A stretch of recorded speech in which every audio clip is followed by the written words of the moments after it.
Mas vamos abrir as nossas Bíblias, Mateus capítulo 9, verso 35.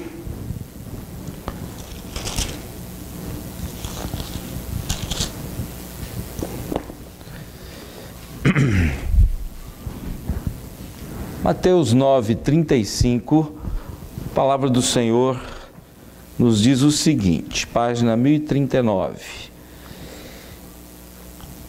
Diz assim a palavra: percorria Jesus todas as cidades e aldeias, ensinando nas sinagogas deles e pregando o evangelho do reino, e curando todas as enfermidades e moléstias entre o povo.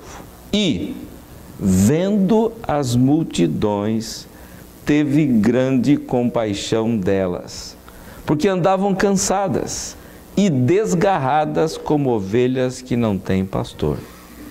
Então, disse aos seus discípulos: a seara é realmente grande, mas poucos os ceifeiros. Rogai, pois, ao Senhor da seara que mande ceifeiros para a sua seara. Amém? Vamos orar. Pai de amor, entregamos nas tuas mãos esta mensagem, o mensageiro, os ouvintes, crendo a Deus que a tua palavra é poderosa para penetrar e transformar as nossas vidas, nossos corações, nosso interior. Que o Espírito Santo use a tua palavra com poder essa noite, para falar aos nossos corações, para nos revelar, ó Pai querido, as experiências que o missionário Jesus teve no campo missionário aqui nesse mundo. Possamos, ó Deus, ter as mesmas atitudes que o teu filho teve, diante das dificuldades e desafios do seu tempo, mesmo os desafios que ainda existem nos dias de hoje. Abençoa-nos, ó Pai, abençoa essa igreja, porque sendo uma igreja missionária, ela justifica a sua existência. Sendo uma igreja missionária, ela coloca um sorriso no teu rosto. Sendo uma igreja missionária, ó Pai, ela cumpre a missão para a qual o Senhor Jesus a criou. Abençoa a sua liderança, cada membro. Sabemos, ó Deus, que a obra é uma obra feita em equipe. Precisamos de mais ceifeiros, mais trabalhadores. Todos nós podemos estar envolvidos na obra do Senhor. É o que nós pedimos no nome de Jesus. Amém. Falamos tanto de missões, missionários, muitas vezes nós, olhando para a vida de Jesus, nós não percebemos ou não olhamos para Jesus como um missionário. Mas de fato Jesus era um missionário. Ele tinha uma missão, como eu disse ontem, né? Cada crente em Cristo Jesus, ele é um missionário. Deus nos deu uma missão, e a missão não foi dada só aos 12 apóstolos, foi dada a todos os crentes. Cada crente é um sacerdote, cada crente é um missionário que tem que cumprir essa missão. A questão é, como nós olhamos para isso? O que vamos fazer diante disso? Vamos cumprir a missão ou vamos fazer de conta que a missão é só para alguns chamados? Né? Então Deus chama todos os crentes. Agora, deixe-me deixar claro que Deus tem chamado também pessoas para a liderança da igreja, né? Tem os dons ministeriais, pastor, missionário, evangelista, né? Professor, dons que Deus dá à igreja para a edificação dos santos, né? Para a obra do ministério. Então, todos os santos têm que estar envolvidos na obra. E os dons de liderança são dados à igreja para que esses santos sejam preparados, equipados para fazer a obra de Deus. É por isso que existe a escola bíblica dominical, é por isso que existe o curso teológico que é oferecido na igreja, né? E outros cursos que podem ser oferecidos para que os crentes se capacitem para fazer a obra de Deus. Amém? Então o grande desafio é que cada cristão seja um missionário como Cristo foi. E Cristo veio a esse mundo, e a Bíblia diz aqui qual era o trabalho, como Jesus estava empenhado na missão que o Pai lhe deu. Ele disse que o Filho do Homem não veio para ser servido, mas para servir e dar a sua vida em resgate de muitos. Essa era a missão de Jesus. Ele tinha que vir né? Dar a sua vida em resgate de muitos, manifestar-se ao mundo como Deus encarnado, o Messias prometido, que viria para salvar o seu povo. E ele estava envolvido nessa missão. A Bíblia diz que às vezes Jesus não tinha tempo para comer com os seus discípulos. E eu acredito que muitas vezes Jesus fugia para os montes para orar, para se ver livre da multidão.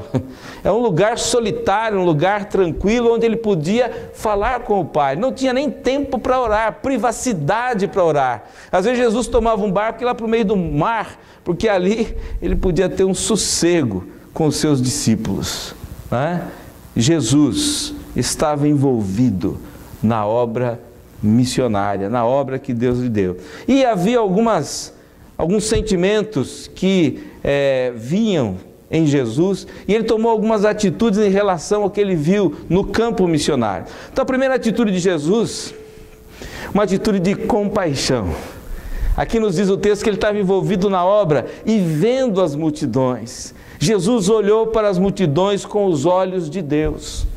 Eu falei hoje de manhã que às vezes nós olhamos para as pessoas e achamos que elas estão numa boa vida, que na verdade nem precisam tanto do Evangelho. Tem isso, tem aquilo outro, tem conforto, tem família, tem trabalho, bens materiais, e achamos que as pessoas vão ser felizes, até deixamos-nos enganar com a mentira, com a ilusão de que essas pessoas podem ser felizes. E às vezes nós até deixamos nos enganar, que podemos ser felizes com essas coisas. Mas a realidade, meus irmãos, é que quando nós olhamos para as pessoas com os olhos de Deus, nós vamos encontrar pessoas perdidas, pessoas necessitadas, e nós precisamos olhar essas pessoas com compaixão. Nem sempre isso acontece. Às vezes nós, como crentes, achamos que algumas pessoas, na verdade, não merecem a salvação. Há certas pessoas que não vale a pena gastar tempo com elas. Isso aconteceu também nos dias de Jesus. Certa vez Jesus estava conversando com alguns publicanos e pecadores. Em Lucas capítulo 15, começa o capítulo mostrando Jesus reunido com publicanos e pecadores para pregar aqueles homens. Mas os religiosos daquele tempo, os fariseus, ficaram revoltados. O que é que Jesus está fazendo, se misturando com essa gente aí? Essa gente que não quer saber de Deus. E às vezes nós olhamos para as pessoas e falamos, vocês não querem saber de Deus mesmo, são perdidos que vão para o inferno. Não falamos isso, mas às vezes pensamos isso. E agimos achando que algumas pessoas não são importantes para Deus. Lá em Lucas capítulo 15, Jesus, ele usa de uma didática diferente de em outros lugares. Ele conta 3 parábolas diferentes, mas que são quase iguais. Primeiro ele fala da dracma perdida, não é isso? Depois Jesus fala da ovelha perdida. E depois Jesus fala do filho perdido. Coisas que haviam se perdido, mas que eram tremendamente importantes para aqueles que as perderam. O que é que Jesus queria fazer? Falando 3 vezes a mesma coisa, em Lucas capítulo 15. Hoje eu vou beber água, viu, irmão? Obrigado.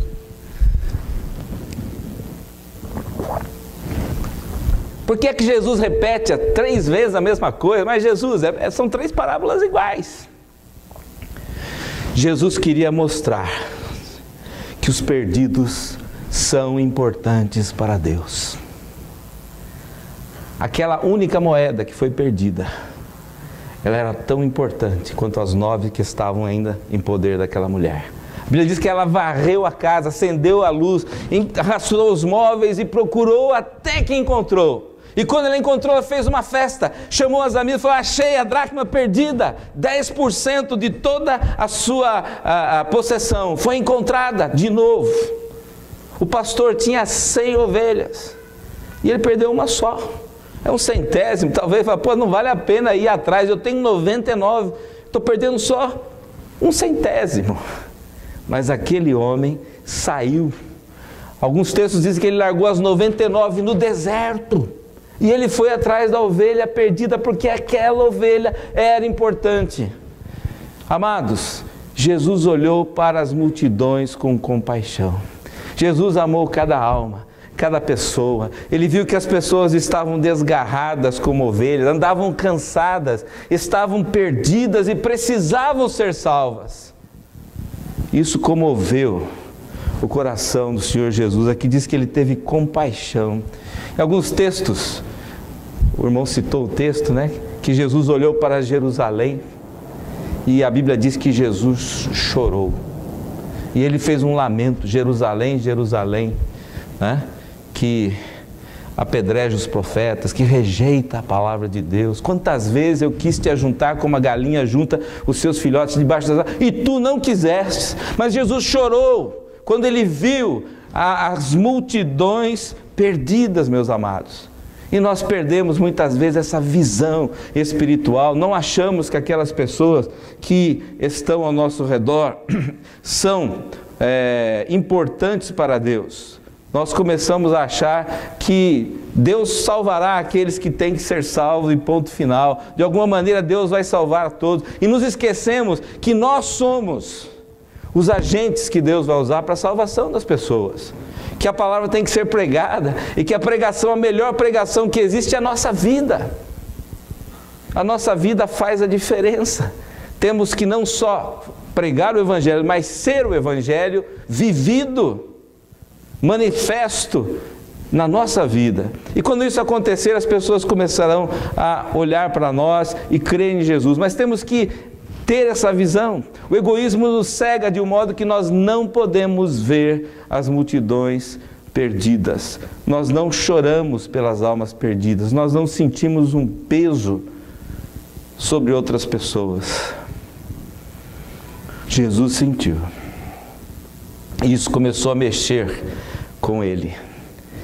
Depois a Bíblia diz aqui que, vendo as multidões perdidas, teve grande compaixão. Andavam desgarradas, cansadas, como ovelhas sem pastor. Então, temos um então aí, que nos diz que Jesus tomou uma atitude. Ele disse aos seus discípulos: a seara é realmente grande, mas poucos são os ceifeiros. Jesus falou: gente, nós somos poucos. 11 para alcançar essas multidões. E olha que Jesus conseguia até reunir as multidões. Mas ele sabia que as multidões muitas vezes o seguiam por motivos errados. Mas que havia uma razão muito maior pela qual eles deviam ser alcançados. Não para milagres, para receber pão, para receber cura, para isso e aquilo. Mas eles precisavam do pão da vida. O pão que desceu do céu, amém? E quando Jesus fala desse pão em João capítulo 6, as multidões vão embora. Mas mesmo assim, Jesus continua amando as multidões. Jesus tinha uma estratégia para alcançar as multidões. E ele preparou os 12 para que pudessem preparar outros discípulos, que preparassem outros discípulos, até que uma multidão se multiplicasse de discípulos, para poder cumprir a missão de alcançar até os confins da terra. Mas, meu amado, Jesus percebeu que eles precisavam de ajuda. E a segunda atitude, Jesus percebe que o trabalho tem que ser feito em equipe. A grande comissão tem que ser buscada, tem que ser trabalhada, tem que ser executada em equipe. Não são só os pastores que vão fazer o trabalho de Deus, amém? Há uma grande demanda de obreiros, essa demanda tem que ser alcançada. Eu lembro um tempo que eu fui lá em Rondônia, eles estavam fazendo duas represas lá perto de Porto Velho, 2 grandes hidroelétricas, e havia falta de mão de obra, estavam chamando gente de São Paulo para trabalhar lá, e eles deram trabalho para todos os homens, não tinha ninguém desempregado na cidade. Se tivesse alguém desempregado que quisesse trabalhar, tinha emprego lá na hidroelétrica. E daí eles começaram a contratar as mulheres para trabalhar de pedreiro, porque não tinha. E as mulheres foram lá e assumiram os postos, e no fim as hidroelétricas foram construídas. Há uma demanda por obreiros de Deus nos dias de hoje. A missão não pode ser cumprida só pelos pastores e missionários. Eles precisam da nossa ajuda, eles precisam do nosso apoio, mas nós temos que fazer a nossa parte também, amém? E entender que nós trabalhamos em equipe, meus amados. Alguns oram, aliás, todos devem orar por missões, amém? outros vão para os campos missionários, outros são missionários onde vivem, outros sustentam aqueles que vão, mas o trabalho de Deus é um trabalho em equipe. Por isso existe a igreja, por isso existe a Comunhão Batista Bíblica Nacional, as missões, por isso que existe toda uma estrutura, porque o trabalho tem que ser feito em equipe. Até mesmo o entendimento do Evangelho é um trabalho em equipe. É muito difícil você pegar uma pessoa que nunca ouviu do Evangelho, você começa a evangelizar, você esclarece o plano de salvação e você mesmo leva a pessoa a aceitar Jesus. Geralmente não é assim. Geralmente é um grupo de pessoas que Deus usa para revelar a sua mensagem na vida daquela pessoa. Ele tem um parente que é crente, ele tem um colega de trabalho que é crente, alguém na faculdade entrega um livreto para ele e ele começa a montar o quebra-cabeça. Que o plano da salvação quebra a cabeça, nós vamos aprendendo, nós vamos descobrindo, eu sou pecador, Jesus morreu na cruz, mas como? Por que ele morreu na cruz? O que eu tenho a ver com isso? E alguém vem e explica, e nós vamos entendendo e ouvindo a palavra, e no rádio, e na televisão, e na igreja, e de repente, o quebra-cabeça se forma na nossa mente. Entendemos o plano da salvação, mas foi um trabalho de equipe, amém? Várias pessoas plantaram, Paulo diz que um planta, outro rega, mas o outro colhe, mas é Deus que dá o crescimento. Precisamos entender isso, que nós estamos fazendo um trabalho em equipe e que cada pessoa fazendo a sua parte é extremamente importante. Aquele que trabalha ensinando as crianças, aquele que trabalha aqui no Ministério de Adoração, aquele que recebe na portaria, aquele que intercede na sua casa, na igreja, aquele que trabalha na administração, no som, aquele que vai, bate de porta em porta, entrega folhetos, aquele que faz visita às pessoas, aquele que testemunha pessoalmente. É um trabalho de equipe.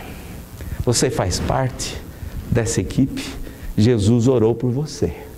Quando ele orou lá, Pai, devemos rogar ao Senhor da seara que envia obreiros para a sua seara. Ele orou por nós. Ele conta conosco. Hoje, a população do mundo fala-se em bilhões de pessoas. A gente fica assustado. Mas, amados, Deus pode fazer hoje um milagre grandioso.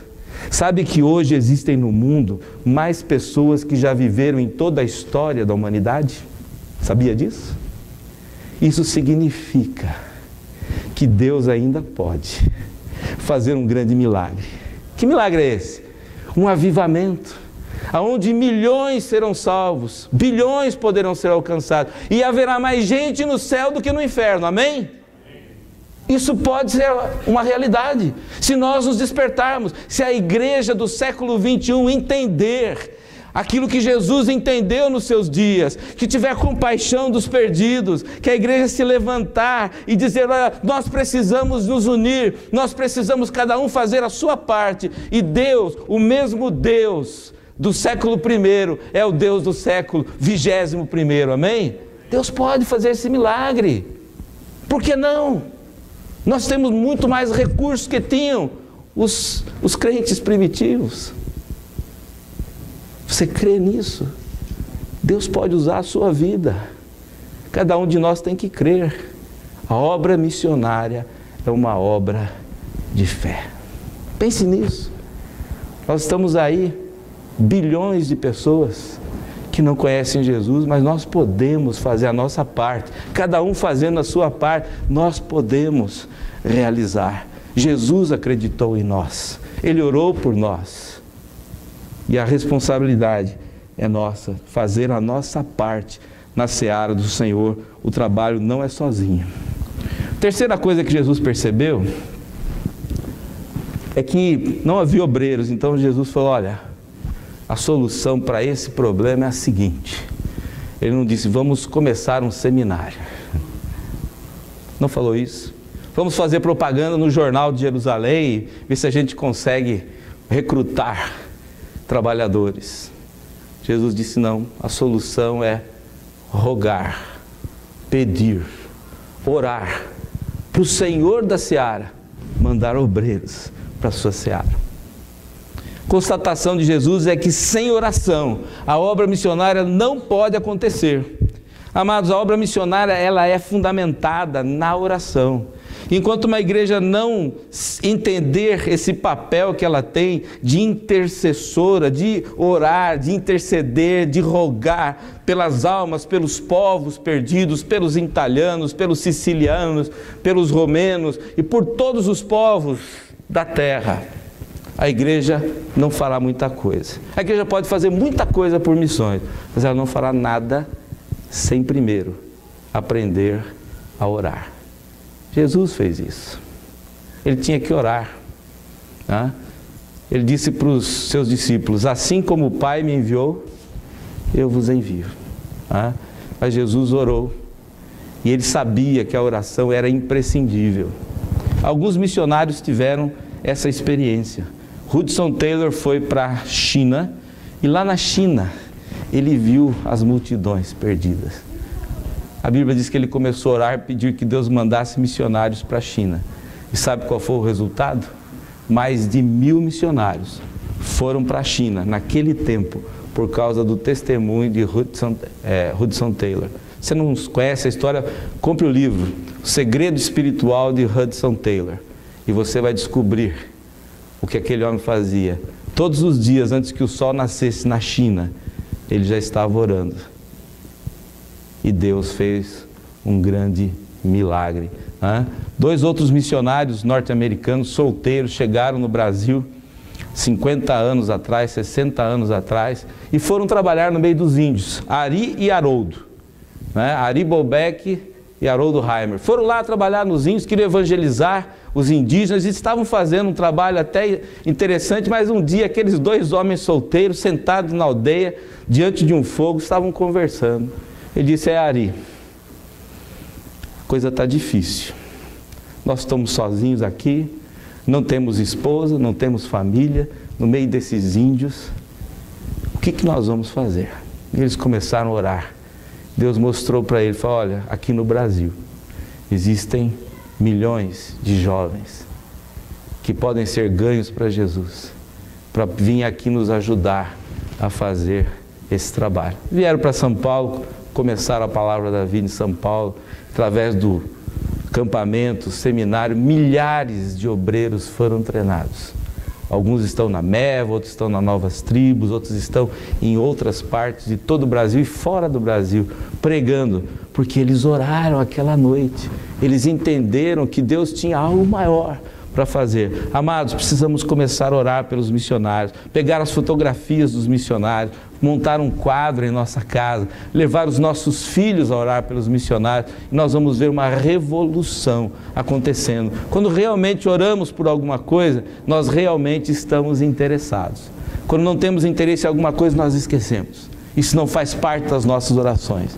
E às vezes eu vejo nas orações dos irmãos, pede por isso, por aquilo, a minha necessidade, o meu problema, a minha dificuldade, o meu sentimento, isso e aquilo, nós não lembramos de pedir que o Senhor da Seara envie obreiros para a sua seara. Em último lugar, Jesus, ele percebeu, ele teve compaixão das multidões, ele percebeu que o trabalho tinha que ser feito em equipe. O Senhor Jesus percebeu que a base do trabalho missionário era a oração, e que sem oração missões não aconteceria. Mas uma coisa interessante, em tudo aquilo que nós vemos aqui, nesse texto, é o envolvimento pessoal de Jesus. Ele estava envolvido naquilo que estava mexendo com o seu coração. Versículo 35 diz: percorria Jesus todas as cidades e aldeias, ensinando nas sinagogas deles, pregando o evangelho, curando as enfermidades e moléstias entre o povo.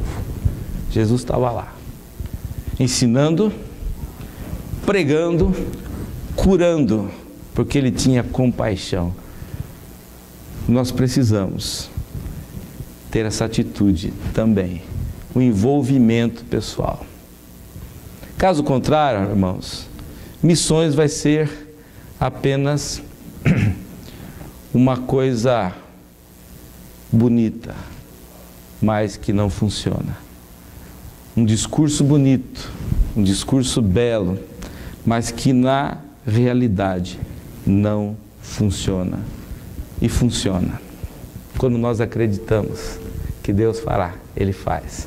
Nossa igreja em Indaiatuba é resultado do trabalho missionário, de ofertas missionárias, de orações de crentes que começaram apoiando aquele trabalho. O trabalho está lá, né? Então essa igreja é resultado do trabalho missionário de irmãos norte-americanos. Amados, Deus quer fazer uma grande obra, mas é necessário envolvimento pessoal, amém? Antes de irmos aos campos distantes, Deus espera que nós sejamos missionários. Como eu vou fazer isso, pastor? Sim, tendo compaixão, Deus vai começar a operar de um modo tremendo na nossa vida. Olha, amados, existe aqui um grande potencial missionário. Você pode ser um missionário. E Deus pode usar coisas que você tem na obra missionária, né? Você precisa abrir os seus olhos para aquilo que Deus tem colocado em suas mãos. Você tem uma casa que Deus lhe deu. Então use a sua casa para a pregação do Evangelho. Faça como Mateus, que assim que se converteu, ele fez um banquete na sua casa, convidou todos os seus amigos, e era um pessoal desonesto, sabe? Eram os corruptos daquele tempo. Mateus chamou todos os seus amigos, chamou Jesus também, e os discípulos falaram: agora vamos reunir essa turma. E Jesus foi lá para evangelizar. Mateus tinha um estilo interpessoal de evangelização. Ele usou a sua casa para receber seus amigos, fez um banquete, e ali o evangelho foi pregado. Talvez você possa fazer um almoço na sua casa, convidar algumas pessoas, convida o pastor também, e aí dá uma palavrinha para o pessoal, deixa o pessoal conhecer as pessoas da igreja, fazer amizade. Comece um trabalho de evangelização na sua casa, no seu sofá. Faça da sua vida uma vida de evangelização. Evangelização como estilo de vida.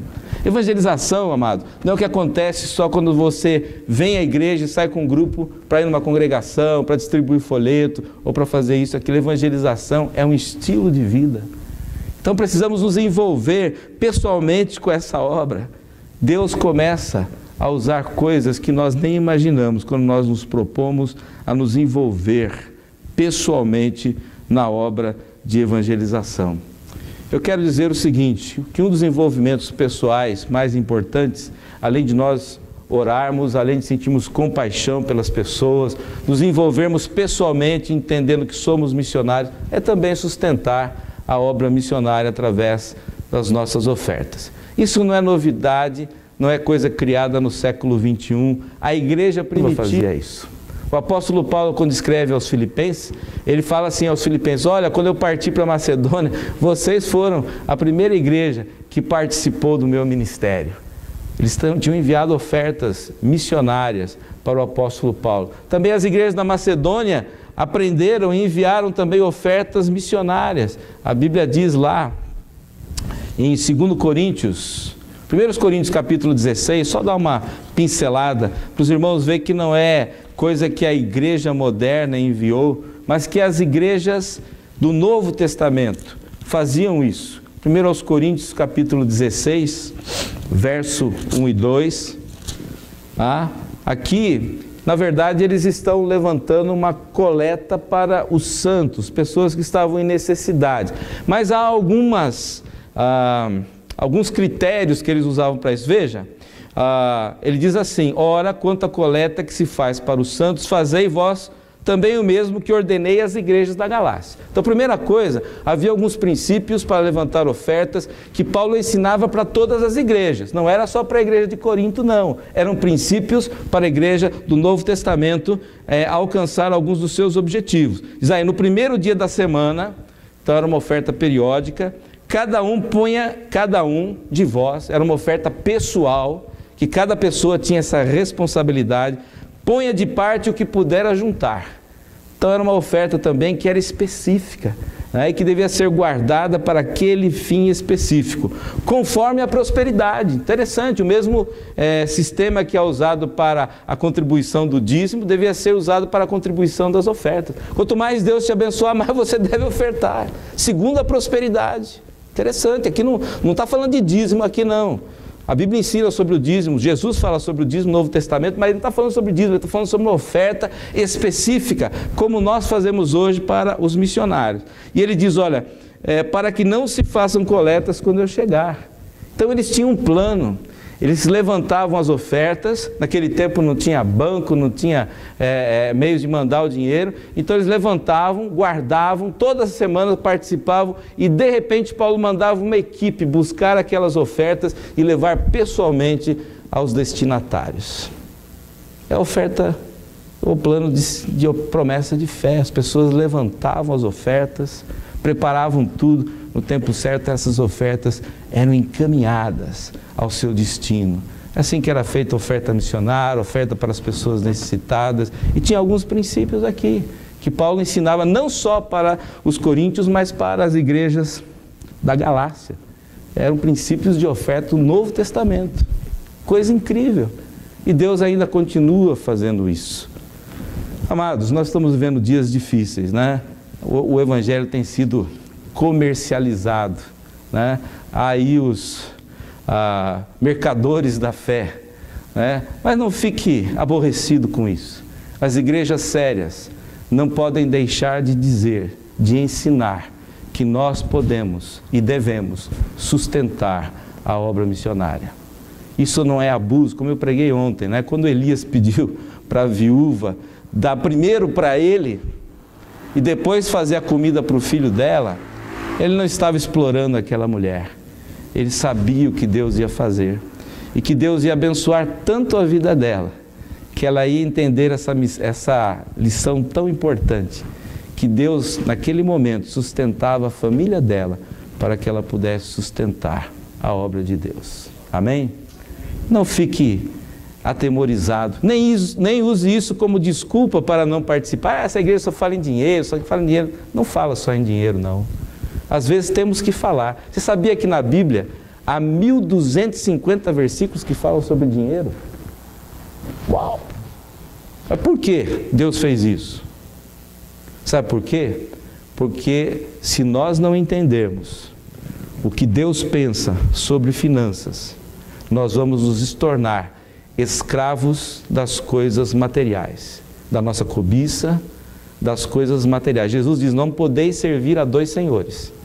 Ou vocês vão servir a Deus ou as riquezas, que é Mamon, um outro Deus, né? E isso acontece. Por isso Jesus fala tanto sobre finanças, para nos ensinar que nós devemos colocar o reino de Deus em primeiro lugar. Mas para fazer a obra de Deus, é necessário que nós possamos investir também aquilo que o Senhor nos deu. Como eu disse ontem, nós pensamos, a igreja quer que eu seja apenas um contribuinte. Não. Nós contribuímos porque nós amamos a Deus. E Deus foi o maior de todos os doadores. Deus doou o seu Filho Jesus. Jesus doou toda a sua vida. E Ele diz, ninguém tem amor maior do que esse, de doar a vida ou de dar a vida pelos seus amigos. Doar é a expressão mais prática do maior sentimento que já existiu. Deus amou o mundo, o maior sentimento que pode existir. Depois, a maior prova de amor, deu seu Filho unigênito, para que todo aquele que nele crê não pereça, mas tenha vida eterna. Isso é João 3,16. 1 de João 3,16, você conhece? Cristo, vamos ver, vamos ler junto.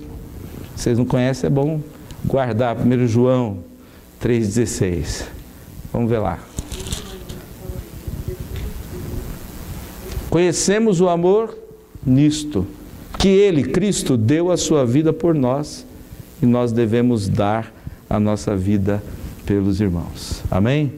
Nada que você fizer poderá comprar a sua salvação, mas muita coisa que você fizer pode ser usado para que outros sejam salvos. Amém?